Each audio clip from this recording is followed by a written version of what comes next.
Bien, y nuestro primer invitado de la entrevista de portada es el economista Jorge Chávez, expresidente del Banco Central de Reserva y presidente de Maximixe, una consultora muy importante de análisis de toda la cosa económica. Buenas noches y bienvenido, Jorge, un gusto tenerte nuevamente en el programa. Buenas noches, Oscar. Muchas gracias por la invitación, sobre todo en esta ocasión, ¿no? Exacto. Y feliz Navidad a los televidentes que están igualmente, tierra igualmente. Y bueno, vamos a ver si les alegramos un poquito la noche con buena información.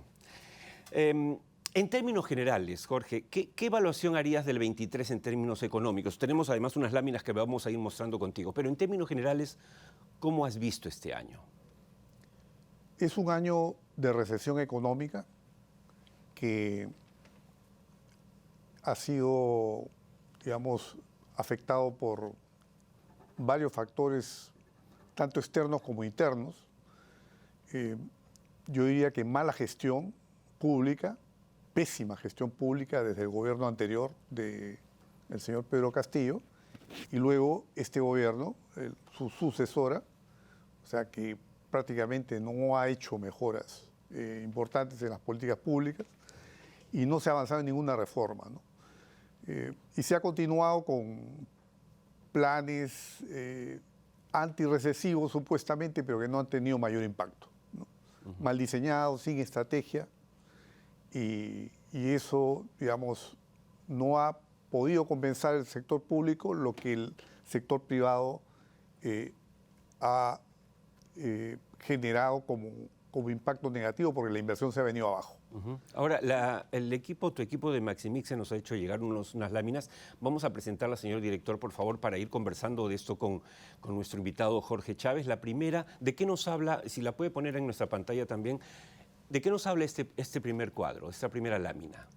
Bueno, aquí podemos apreciar claramente la evolución del Producto Bruto Interno del año 2021, ¿no? Cómo es que tras la caída del producto originada por la pandemia, luego hubo un rebote, ¿no? Claro.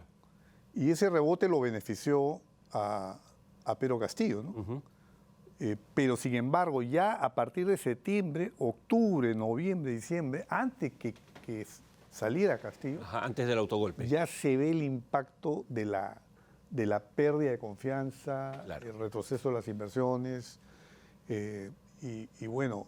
Y esa caída continúa en realidad. Y la caída continúa, ¿no? O sea, claro, han habido otros factores como el Niño, ¿no? El clima ha afectado también, pero digamos, si no hubieran habido esos factores, yo creo que hubiéramos estado en una situación, digamos, de mantenimiento, un estancamiento. ¿No? La segunda lámina, señor director, por favor. Esta realmente habla por sí sola, porque la tendencia se ve clarísima. ¿Qué nos dice este segundo cuadro? Bueno, aquí podemos apreciar lo que los economistas denominamos la oferta y la demanda agregada, ¿no? Que está descompuesta la demanda interna y la demanda externa, ¿no? La demanda interna se compone por consumo privado, que está cerrando el año con un crecimiento apenas de 0,3%. Históricamente es lo más bajo si borramos el año de la pandemia. Sí, claro. ¿No? Prácticamente cero de crecimiento de consumo privado, muy apretada a las familias porque la inflación castigó la capacidad de compra de las familias y esto ha originado una pérdida de capacidad de consumo, ¿no? Y una caída estrepitosa de la inversión privada que cae 8,5%. Esa caída encuentra una explicación en inseguridad, en inestabilidad política y en factores externos. No estamos solos, el mundo está recesado, Alemania está en recesión, Estados Unidos ha hecho malabares para no entrar en una franca recesión. O sea, el mundo está castigado, le sumamos las guerras, ¿no es cierto?, en Ucrania, la de Medio Oriente. Y si bien mal de muchos, consuelo de tontos, digamos, no somos una excepción. Pero dentro de eso, Jorge, te decía antes de salir al aire, que la pregunta podría ser, si estamos en macroeconomía mejor que muchos países de Latinoamérica, mejor dicho, que la mayoría, ¿por qué la gente se siente tan mal? ¿Por qué hay desempleo? Bueno, porque ya no estamos tan bien como antes. O sea, hemos ido perdiendo posición dentro de América Latina. Por decirte, ya no somos segundos en la parte fundamentos macroeconómicos. Más bien Uruguay está en primer lugar, Chile también ha caído un poco, pero Chile se sigue situando por encima de Perú en el riesgo país, y Perú, digamos, estaría en un tercer lugar. Lo que salva al Perú es la estabilidad, digamos, monetaria, ¿no? Mal que bien... Y la producción minera. Claro, un equilibrio fiscal, pero lamentablemente sí, la producción minera, que el año 2023... Hablaste del cero crecimiento, porque tú sabes ahí, bueno, tú sabes mejor que nosotros, han hablado, ¿no es cierto?, el Banco Central de Reserva, han dado cifras, ¿no es cierto?, también Fitch Ratings, el Fondo Monetario, muchas entidades peruanas e internacionales, unas dicen que hemos crecido, el MEF, que crecemos 0.5, otras que 1, otras que -2, que -1, pero al final es cero. O sea, este año no crecemos, esa es la cosa, digamos, bueno, clarísima. Nosotros en Maximiza estamos proyectando que cerramos el año con -0,5%. -0,5. O sea, en negativo, ¿no? Y bueno, el hecho de que tenemos una inversión minera que ya no es la de antes, o sea, ha reducido su presencia con el tiempo y digamos, su tamaño respecto al resto de la inversión ha ido declinando, ¿no? Y este año, a pesar de que la producción minera es lo que está salvando el PBI, así es. Sin embargo, en lo que es inversión minera está en una caída fuerte. Claro, no queremos ni imaginarnos lo que hubiese sido este año sin, por ejemplo, la llegada de Quellaveco para incrementar la producción y sin los precios que nos benefician a nivel mundial del cobre, para empezar. Hay otra lámina de Maximixe, señor director, que nos gustaría ver junto a nuestro invitado Jorge Chávez y que él nos va a explicar. Jorge, por favor.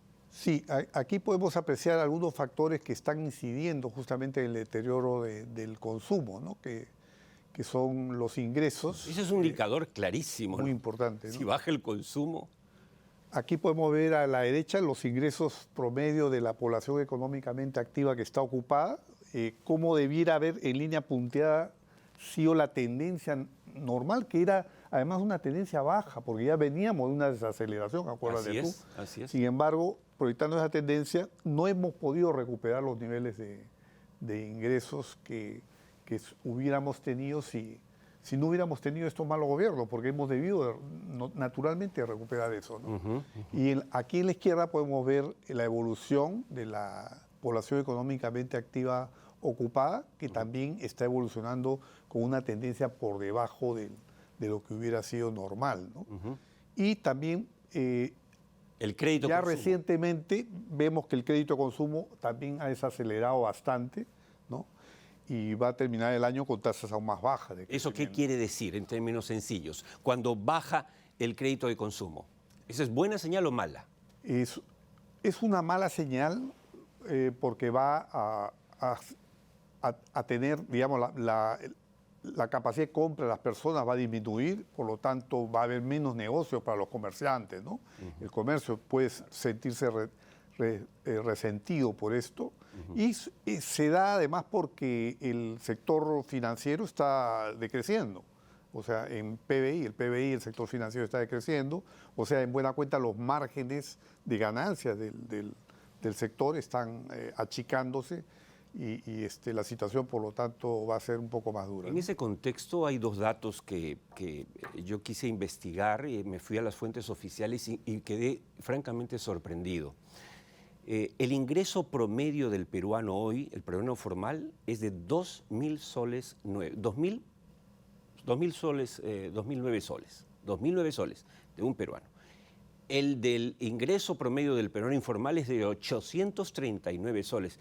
Y preguntamos, ¿qué puede hacer alguien con 2.000 soles si tienes 3 hijos, 2 hijos, 4 hijos? ¿Puedes llevarlos a un centro de salud decente? ¿Puedes darles una educación decente? O sea, y esos promedios no han mejorado. En cambio, la inflación sí ha subido. No a los niveles de Argentina, pero ha subido. Ahí hay otra lámina, señor director, que nos puede también complementar esta información que está compartiendo con nosotros el expresidente del Banco Central de Reserva y presidente de Maximixe. Jorge.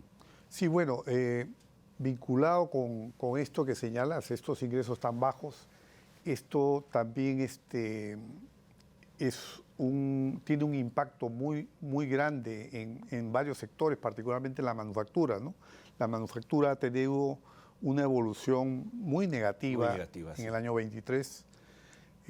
Lo mismo el agro, la construcción. La construcción ha tenido una caída muy fuerte, como se puede ver aquí. Pública y privada, de hecho. Así es. Bueno, pública por ineficiencia, porque plata hay y no se construye porque no hay, y por corrupción y por ineficiencia, ¿no? Así en es. el caso privado, obviamente, porque no hay compradores. Estamos viendo cada vez más carteles de se vende y no se vende. Así Eso es es. Clarísimo. Lo veo uno todos los días. Bueno, en el caso de la pesca también hemos tenido un pésimo año para la pesca porque no hubo primera campaña, ¿no? y eso ha afectado muchísimo también a la industria, ¿no?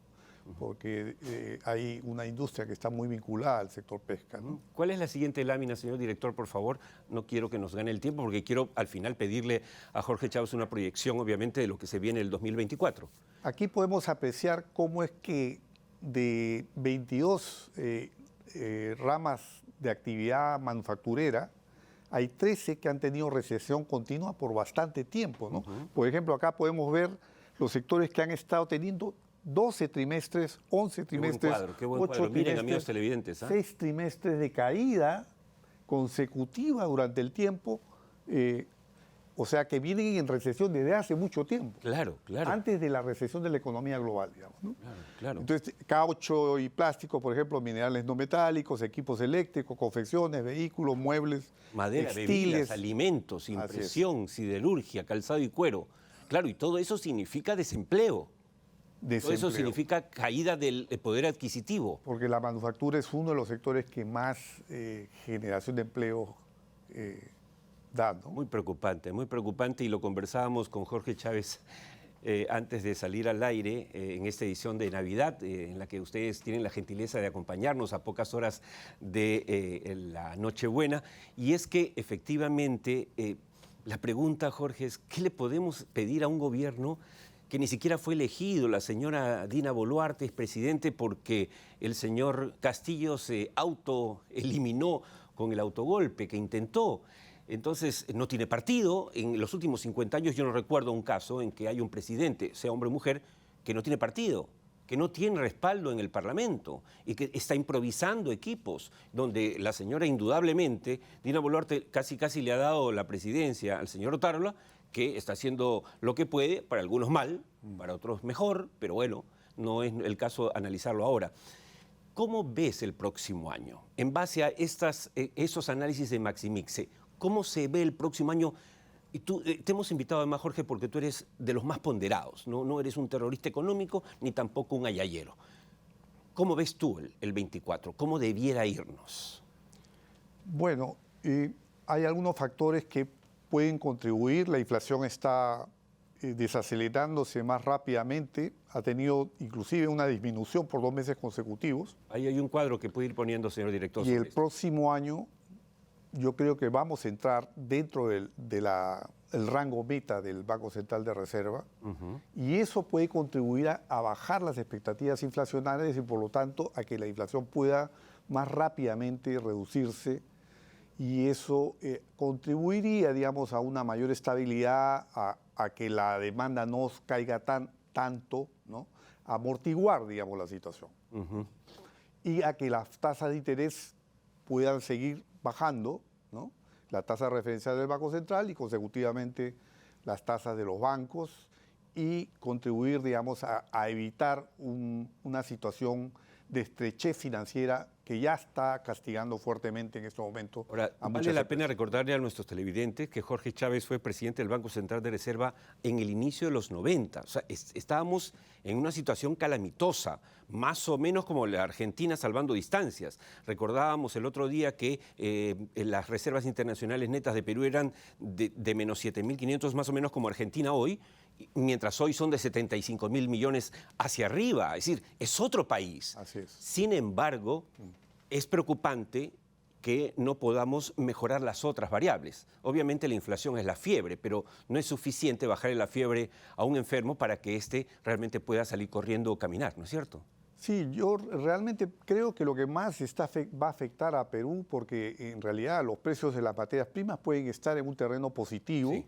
Eso va a contribuir bastante, pero sin embargo no necesariamente eso va a impulsar la inversión minera, y otras ramas de inversión, por ejemplo, la residencial también está bastante retrasada.